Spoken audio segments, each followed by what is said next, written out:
Good day, it's the 4th of July 2022. This is 46C video, Making Banking a Weapon. And it's an update on the world affairs that's going on in these troubled times. Now, I've dealt with banking in earlier videos, and while there'll be a lot of people saying I don't have to worry about where my money is, I have very little, it affects you in some way. Somebody belonging to you will have a bank account or something. And in fact, for most utilities now, you need a bank account. So generally, traditionally, what you had in your bank was yours, and it was a sort of a secret. You'd hear people saying, oh, he has money, you know, your man, but you could never get a look at it. But in the Banker's Book Evidence Act of 1879, the British government in Ireland and Britain brought out a law that a police officer could go in and check a bank account and use extracts and use records therein for evidence in courts. So that was the first time that your bank account was no longer a secret. Now the revenue commissioners in the Inland Revenue and the tax people can do it also. Never a big issue about that. But in Ireland they instituted the Criminal Assets Bureau, called CAB, which went chasing the assets of criminals, and that's going on big time. To seize an awful lot of property. I mean, without it, the criminal classes in Ireland would have snowballed. Now these classes have turned to cryptocurrencies, and I've dealt with that in a different video.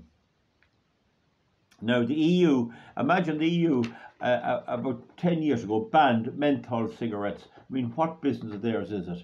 What business of theirs is it whether what brand of cigarettes one smokes if you're now smoking? But they did.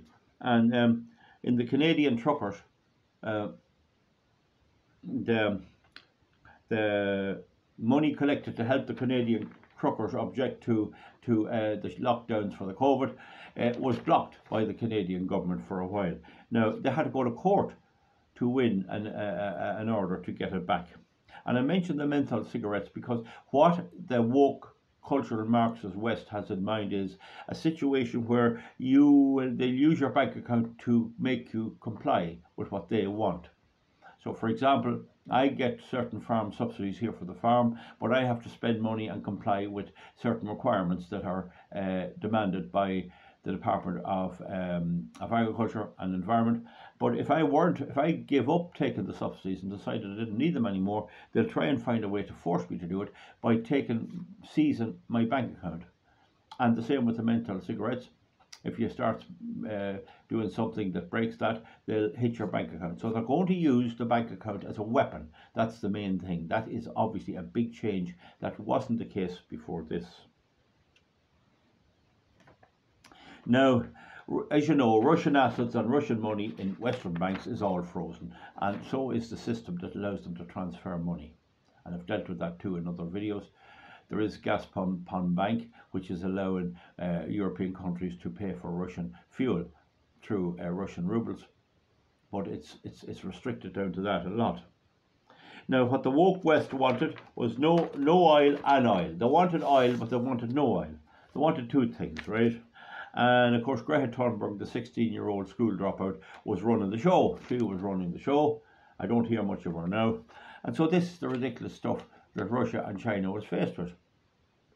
Now, the woke West will use the banking system to enforce compliance on its people. That's you and I, no doubt about that. But they're also trying to use it to bring in their new world order. And remember, China, India and Russia want nothing to do with their own climate change baloney or their other woke things like LGBTQ and all this sort of thing, forcing it down people's throats, children's throats.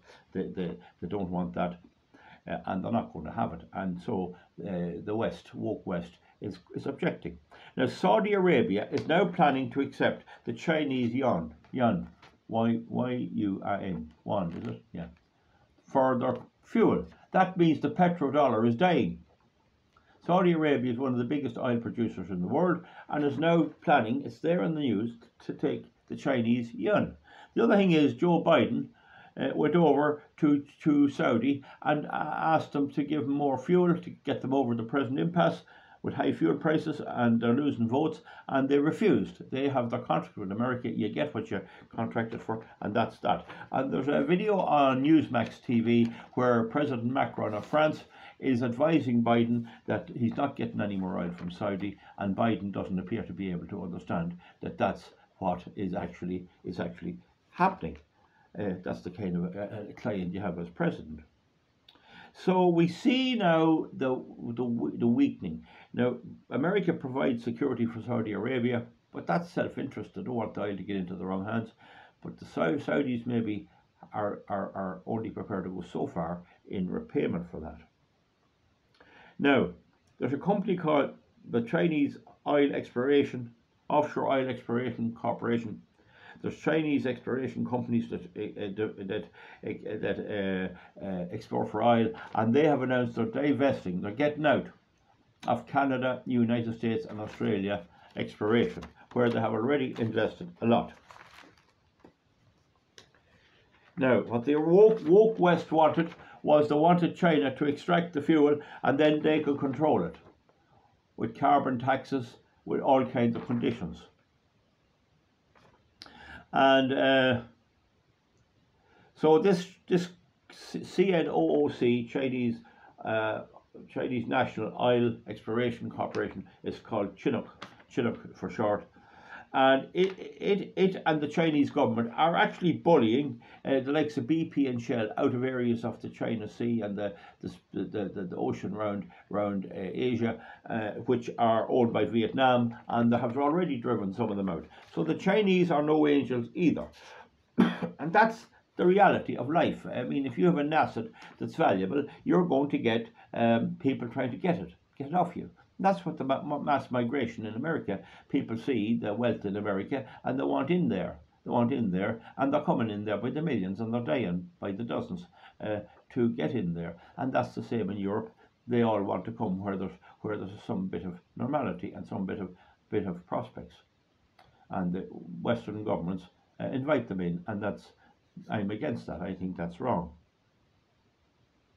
Now, the Chinese have refused to back the sanctions on Russia demanded by the USA and by the West, by the EU. They've refused. They said, no, we're having nothing to do with it. We're not having nothing to do with that. And so have the Indians. The Indians have already bought loads of oil off the Russians at a knockdown price. And a week after the USA came along and they warned China that if it doesn't cooperate with the sanctions, they'll be imposed with secondary sanctions. In other words, to be sanctioned for not sanctioning Russia. And a week after that threat was issued, Chinook announced it was pulling out of oil extraction in Canada, United States, and Australia, and they have a little bit in Britain. So they're pulling out, and they've invested an awful lot in those countries, and they have oil exploration is a 30-year process. They're only about to reap the benefits now, and yet they're getting out. That company, that Chinook, extracts 60,000 barrels of oil in the United States a day alone, 60,000 alone, and worldwide it extracts, between all the Chinese companies, 500,000 barrels of oil in one day worldwide. Those companies extract. Now, you would think before now that it would got into Russia more, but maybe Russia was doing all right as it was. I don't know. I think that all sides, all parties were kind of blindsided by this Ukraine thing. Now, the reason these companies are getting out is geopolitical. It's the political situation on the follow-on of the Ukraine. Now, don't forget, President Trump already hit China with sanctions before. He said that this Chinook was actually a wing of the Chinese Communist Party, and it was using the money it was making in America to aid the military. And there was already a bit of friction in Trump's time. Now, there's another company called PetroChina, and it's selling its assets in Australia and Canada also. PetroChina. I think that's the name of it. I'm not just too sure. Now, it has spent $100 million in one country and invested at very high cost. And in Canada, that $100 million. Oh yeah, in Australia, they spent that on bitumen. Bitumen is another oil, close to oil product, and had $100 million pumped in there, and they're getting out. So why are they pulling out? Why are they pulling out? Now, so the West, American companies like Shell and BP are pulling out of Russia, and China is pulling out of the West, and Russia is already out by sanctions. So what we appear to be seeing, a lot of observers have said this, we appear to be seeing a rival for the Western American petrodollar supremacy and the reserve currency being the dollar. We seem to be seeing China, Russia, and India. And don't forget there are countries called BRICS. You can look it up there. That's Brazil and other countries there. And Iran is talking about joining it. So there seems to be another economic alliance being formed. But at the moment, anyway, the idea appears to be, and this very much looks the way to me, China, Russia, and India being the powerhouse to rival the West. And it also appears to me that globalism, which was hailed by the cultural Marxists as the great idea, because they thought they were going to control China, India, and Russia, and they'd bring them all on board with a big summit every year and a big meeting in Davos, and they'd rule the whole world and run our whole lives and control us completely. But these other countries had different ideas. And while the Ukraine is very sad, very, very sad, you know, there are consequences to everything. There are consequences. There's no such thing as an action that operates on its own. So it looks to me like globalism is on the way out, and the West is going to have to get back to feeding its people, providing heat in a very difficult winter coming, and providing electricity and providing all that stuff, excuse me. And don't forget, European Union alone collects 70 billion euros, 70 billion euros from carbon taxes in a year. 70 billion euros to try to prevent us using fuel when they themselves are panicking because they won't have fuel. And that proves to me, if you had any doubts about it, that proves to me that this was never anything to do with climate change, global warming, or anything else. It's all to do with the fact that fuel is an inelastic good. It's something you have to have. And they know it. So when they tax the fuel on the pretense that you're going to stop using it, they know damn well it's a way for them to impoverish you, take your money, get it into their own hands, spend it on old junk such as connectors, interconnectors, green energy, wind farms, and all this electric cars and other old baloney. And that's what they are trying to do, and to control you in the process. And folks, 70 billion a year collected for no reason. If a government here went up and said it was going to increase taxation, it wouldn't get elected. But the EU can do this because it doesn't have to get elected. It can impose this without our wishes. But our government is, of course, conniving in it. So what we are seeing again is the biggest weapon of all: fuel, coal, oil and gas.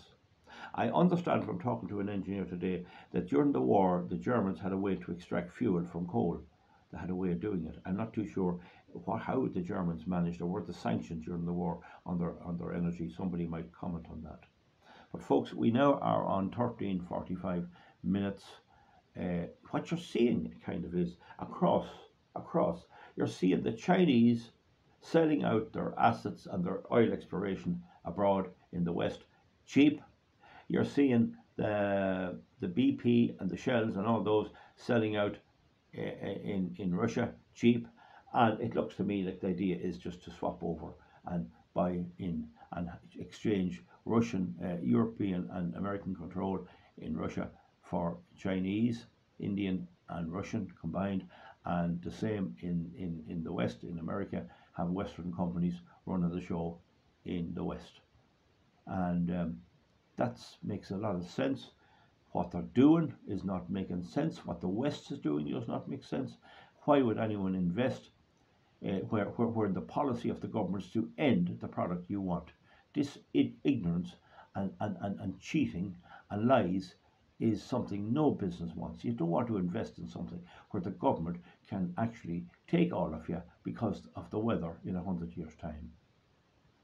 Moreover, in the coming winter, it looks that the Ukraine will not be settled by then, and it looks that the Europeans and the Americans, particularly the Europeans, would wish someone would invest big time in some way of getting fuel to them this winter.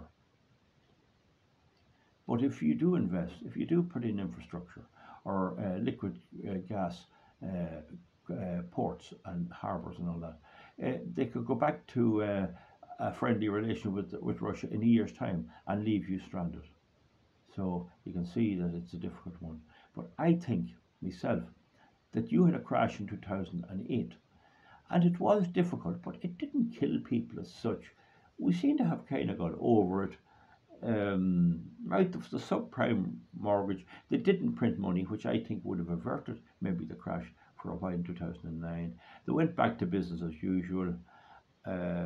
Now we have a different thing coming up. Now we have all of that collapse probably coming. Everyone says it's coming. We see the cryptos collapsing. We see all the signs are bad, and their huge debt and all that. This time, if it goes down, it'll be worse because the people will not be able to keep warm. They won't be able to feed themselves, so they'll starve, and they won't be able to keep warm in the winter. Imagine people, as many, maybe worldwide, as 2 million dying of hunger and cold this winter, when what's been promised is global warming. What a stupid thing to say. The opposite.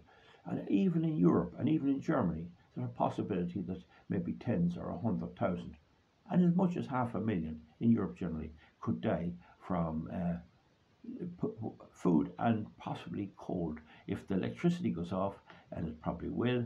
And it was in the paper yesterday that, by Colin McCarthy, that the Irish government there's no plan at all for the fuel for the winter. They've shoved houses over, taking the chimneys off them and forcing them to use electric heating, and there may be no electric heating. Britain has told Ireland that if push comes to shove, they won't be able to supply them with the gas that's coming from Britain. So you can see that it's a crunch. The things I've been predicting for so long have been staved off by printing money, and yet it seems to be that it's not going to work. Not going to work. Folks, I'm just here to enlighten you, to tell you what's happening, how the Chinese are getting out of Western oil exploration at a time when they would just be reaping the benefit and the profit, and how the same has happened in Russia, and a whole realignment costing unbelievable amounts of capital and money and effort. Folks, give me a thumbs up, a thumbs down. We'll see you back for something else quite soon. Goodbye.